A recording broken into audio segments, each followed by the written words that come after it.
So now we'll enter with two-man entry, which is more optimal.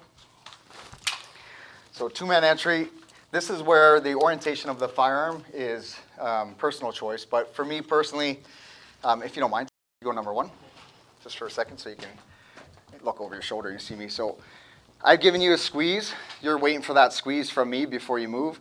I give you that confident squeeze, or if we're using DDs, give you a tap on the leg, and we're getting ready to launch the DD. However, a squeeze tells you that there's somebody with you.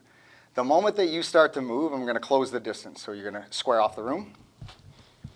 Right now, I'm reading your body language, and I'm also reading inside the room. So I can see what's going on to the right. I don't know what's going on to the left. When you make a determination to either go right or left, make a determination. Stop there. Now, reading his body language, I know he's going left, right? So the moment that he disappears from this threshold, so go ahead, I'm dropping the gun right over his shoulder. As soon as there's daylight, I'm dropping the gun. Now, if you come back, it's not wrong, and a preferred method in some cases is, say we're prepping a DD, might have the gun down. I give him a tap, I launch it, goes boom, no need for me to jump back because I know he's going in, right? So I launch it, he moves, and then now I get the gun from my low ready position, right? That's the difference. Me personally, when I give the tap with the DD, for example, so I take it off his back, prep it, now my hand is on the gun. I'm ready to go. Little poke of the head, for example, and make sure there's no little kids that are going to eat this or whatever. Happens to be a little kid on a sofa, I'll make sure I get rid of it somewhere where it's not going to hurt him or her. Boom, he takes off. I got two hands on the gun, low ready to high ready, and then enter. So these are the two options. I prefer the broke down position, so it's buttstock between the ribs and the bicep. So when I give him the squeeze, say I am using a DD, I use my middle finger, prep the ring, pull it, let it go. Still got control of the gun.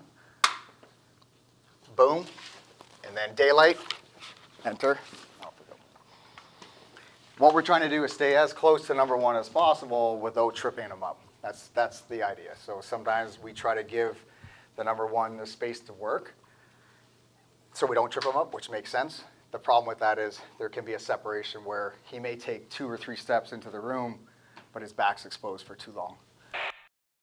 When I first started this journey, I was really bad for it, man. I got smashed by my instructors a lot. I'd square off, and they'd be like, boom! And then it'd be an accordion effect. And I'd look up, and the instructor's like, Randy, slow down. I'm going slow. No, you're taking off like you're shot out of a cannon. Okay, roger that. Right about here, take a breath of courage, because we don't know what's on the inside. And then when we commit, snapshot, penetration step, power step, and that speed is consistent. That way the guys behind you can read your body language. With CQB, body language is really important.